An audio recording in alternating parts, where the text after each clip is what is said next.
Once you have your shirt properly hooped, the next step, of course, is to put it on the machine. A couple of steps I'm going to show you are not absolutely necessary, but may make it more convenient. First, what I usually want to do is have my machine go to needle number 1, and I do that by pressing the 1 key on the control panel, and you'll notice that the machine transitions over to where needle number 1 is directly over the needle plate. Next, I'm going to move my frame forward a little bit more so that my hoop can go on a little bit more easily. So I'm going to use my down arrow key on my frame move keys to bring the frame forward a little bit for me. Once I'm a little bit more in position, you see it's kind of parallel across the front of where my needle plate is. Now I can place it more easily on the machine. I'm going to open it up so that the neck of the garment goes around the rotary hook bobbin assembly area like this. Okay, so I'm going to hold it open and feed that shirt over there, and then feed the hoop so that it goes underneath the needles, and for my positioning pins to go underneath the tension springs. And then I'm just going to push it forward until my positioning holes click into place like that. And these are the holes that were described on an earlier video that are at the bottom of the hoop.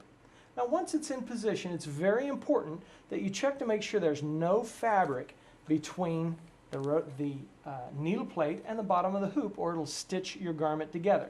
So what I do is I roll the garment up, and then I just reach in here and pull all of this fabric out to make sure that there's no garment stuck between my hoop and my needle plate area. Once I've done that, then I know that my garment is clear and is safe to embroider. Next step is that I need to position my hoop so that I get my embroidery inside my hoop correctly and in the right place. Again, I'm going to use my frame move keys to position this hoop, and you also have a laser light that can be of assistance. You can see the pointer is there, but it's also above my needle number 1. So I'm always, or at least almost always, going to have my hoop centered. I went to needle number 1, centered on needle number 1, both vertically and horizontally. Once I've got that centered,